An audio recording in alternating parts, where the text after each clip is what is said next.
Oh, some shit to talk about today, man. Let's get into it.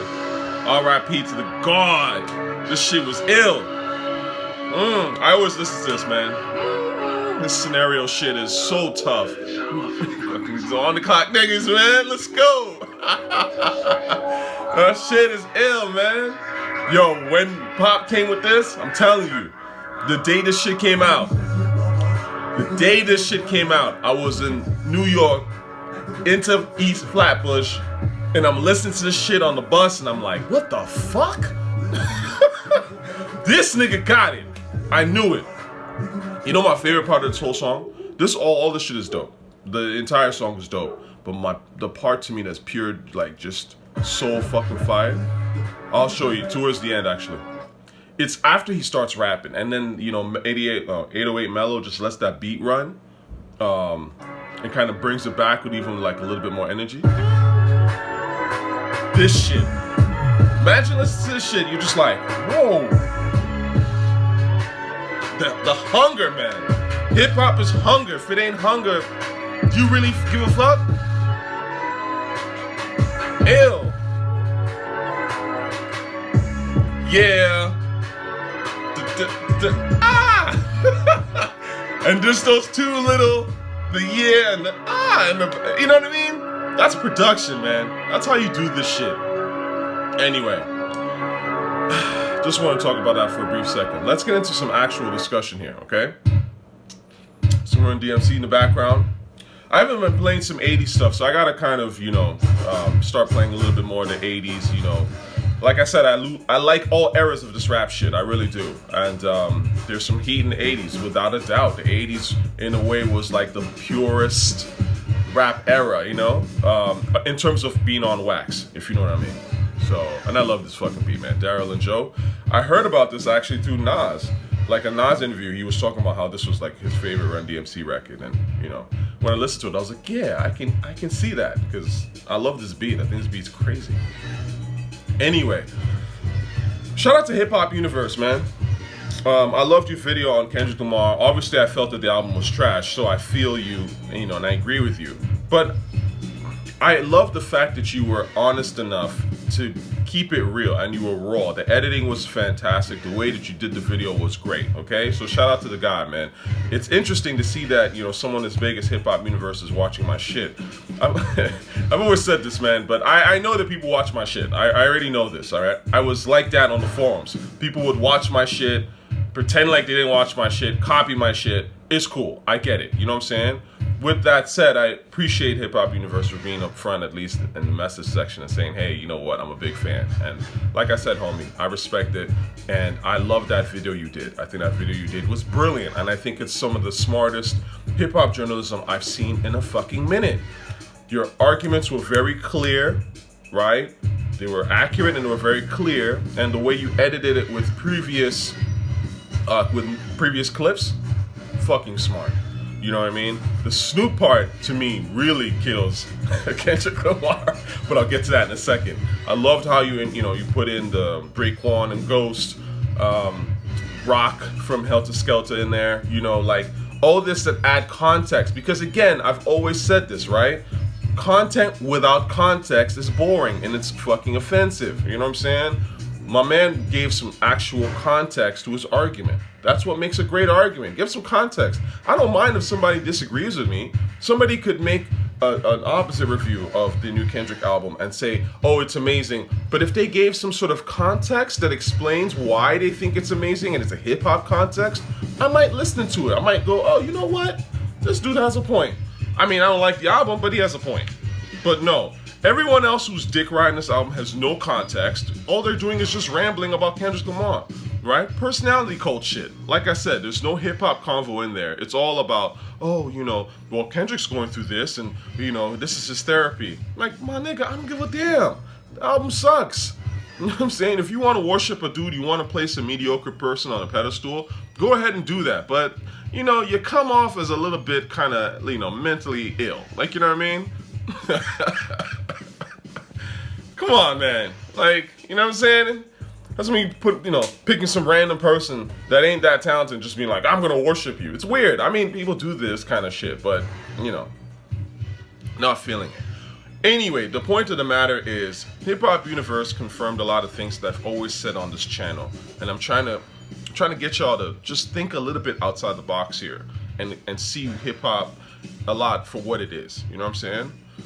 To me, the strongest part of that Hip Hop Universe video was when he broke down how Kendrick Lamar is basically rapping like the traditional Migos flow, and Snoop, right? Right? That shit. I was dying when Hip Hop Universe put that in there, but it's facts, and it goes back to why I've always said I don't like positive artsy-fartsy rappers. Okay, I've said this before, but this is like I've mentioned it, but I think that what Hip Hop Universe did was actually really used like a very concrete example, right? My problem, and I've said this before, is that positive artsy-fartsy rappers copy what's popular, and they don't bring anything new to the fucking table.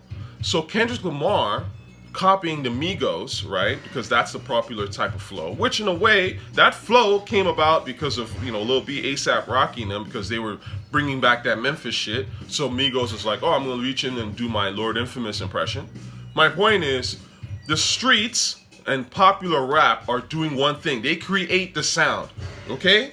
They create the sound that everybody fucks with. Then you get a cornball, artsy-fartsy motherfucker who comes in and goes, you know what? I don't have the talent. I don't really have the charisma to be that. I want to be that, but I'm not that good.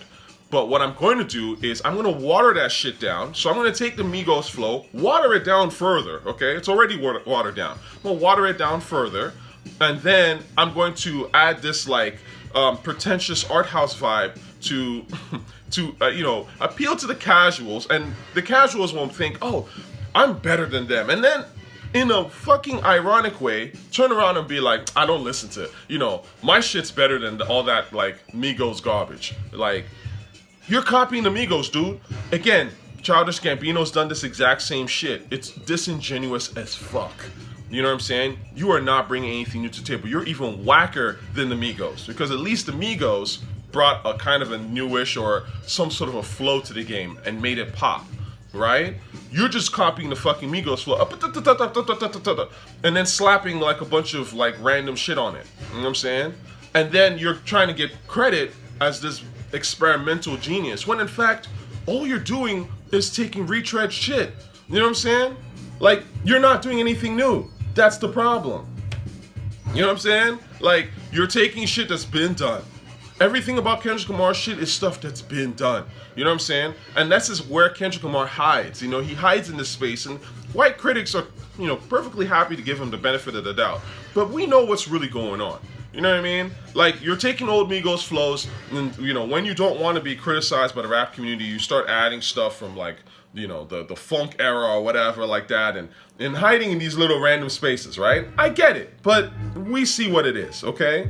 And again, this is why those guys, the Kendricks of the world, they're followers.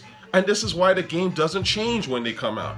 Everybody can say, yo, like, man, Kendrick and J Cole, they're leading the torch. Actually, they're not. Look at them. Look at the shit that they make. They're copying what's out. They're looking at Lil Pump and A$AP Rocky and Drake for help. You know what I'm saying? Because this is the thing. Those guys are the ones that are actually coming out with new shit. And I've said this before. You can't change the game if you don't change the sound of the game. That's the real power of a rapper. The real power of a rapper is to come with a new flow, a new beat, right? A new style that's dope as fuck. That's what changes the game, because the new beat style and the new flow style makes people think a little bit differently. And that's when you can flex your lyrics, especially if you've got a new style of beat, right? This is hip-hop science, my dude. This is why when people like Rocky and Cardi come out, because they are better rappers, like the people I'm talking about, because they brought something new to the table sonically. They came in a hip-hop way. They came with new style of beats. They came with energetic and sort of a new flow. Look at how Cardi came out with that Pierre Bourne shit, with that ad-lib shit. It was different. You know what I'm saying? And then people like Kendrick and them start to copy, right? Hip-hop science. Anyway, I've said a lot on that.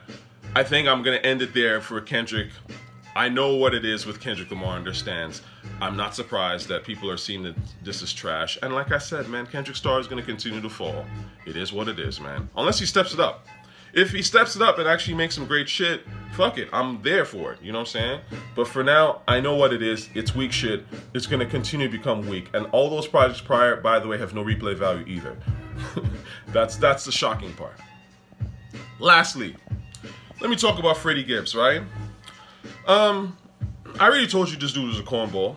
Like I said, I don't know him personally, so it's not, as a human being, I don't know him. But I'm saying that in terms of, I don't like his music. I never thought his music was very good. And I think he clout chases like a cornball, right? And this is what ends up happening, right? Like, apparently he's been beaten down again.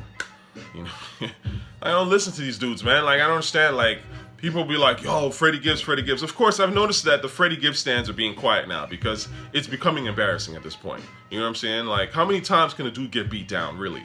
You know what I'm saying? Talking that gang, tough shit. You know what I'm saying? Trying to, clout chase on social media, create antics, and then you get beat down yet again. Like, that's the essence of a cornball. I don't listen to corny niggas, man. I told you, corny rappers do corny things, and I don't have time for that, man. So, yeah. That's that, man. Anyways, peace and love. Shout out to Hip Hop Universe.